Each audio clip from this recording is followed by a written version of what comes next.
Hello everyone, welcome to my class. So today in this episode I'm going to discuss about regarding the modes of transport in that ports. So last episode we discussed about the ports in the west part.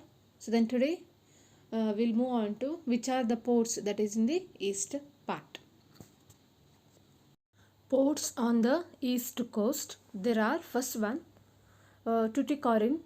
So it is located in the at the southeastern part of Tamil Nadu.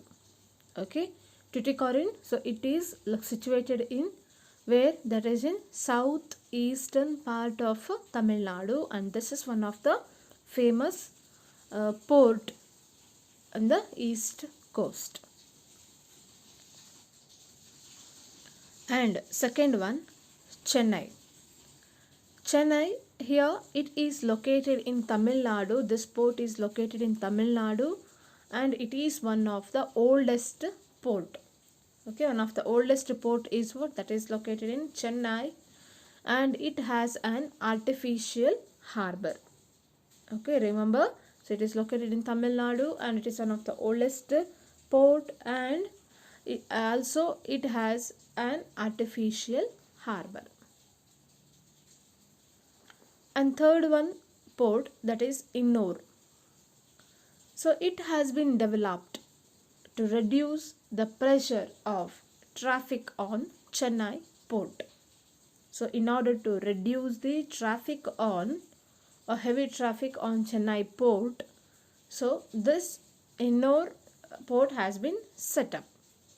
And where it is located? It is located to the north of Chennai.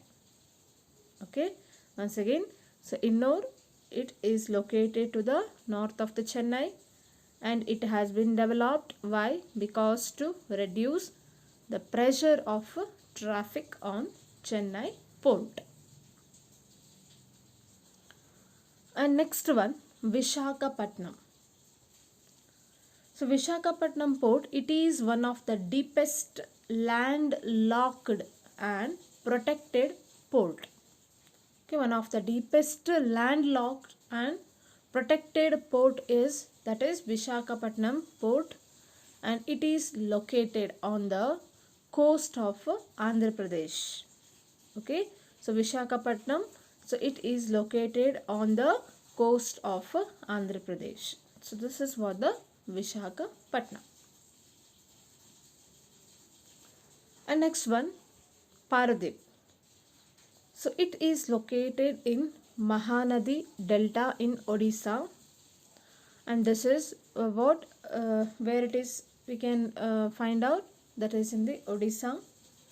And next one, Haldia. It is situated on the confluence of river Hooghly and Haldi, that is in West Bengal. Okay, Haldia, that port in the West Bengal, and it receives larger ships which cannot enter the Kolkata port. Okay, so whatever the ships which they are not entered in the Kolkata port, so in the Haldia port, so it receives large number of ships. And next one, Kolkata. So Kolkata, it is a riverine port. It located on the left bank of river Hooghly. Okay, so Kolkata, it is a riverine port and located where it is located, that is left bank of the river Hooghly. And it is the second biggest port in India and largest terminal port in Southeast Asia. Okay, one of the second biggest port in India, which one? That is Kolkata, and also it is largest terminal port in Southeast Asia. Many times it suffers from the problem of silting. So to clear this silt dredging is required. Okay, so this is what the Kolkata port. And next one, Port Blair.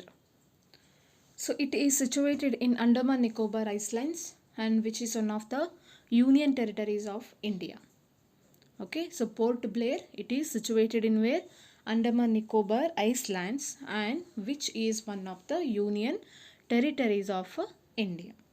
Okay, so these are all the ports which located in the east part of the country. Next, we'll discuss about third mode of transport, that is air transport. Air transport is the quickest means of transport. Okay, air transport is one of the quickest means of transport, and it is a very efficient to carry passengers and mail.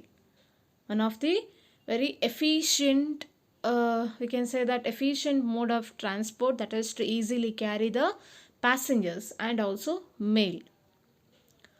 On the times of emergencies like war, floods, earthquakes, air transport is very useful. Okay, so the emergency situations like war, floods, earthquakes, so this such type of transport mode is very essential. India is a vast country and has all the favorable factors for the development of air transport, because we know that almost all the three types of, or almost all the three modes of transport also, India's effort is what very essential. And for the development of air transport also, India's effort is what favorable. Air India is India's national flag carrier after merging with Indian Airlines in 2011, and plays a major role in connecting India with the rest of the world. So, Air India, this mode of transport, it has been helpful to connect the India as well as the rest of the world, means foreign country also.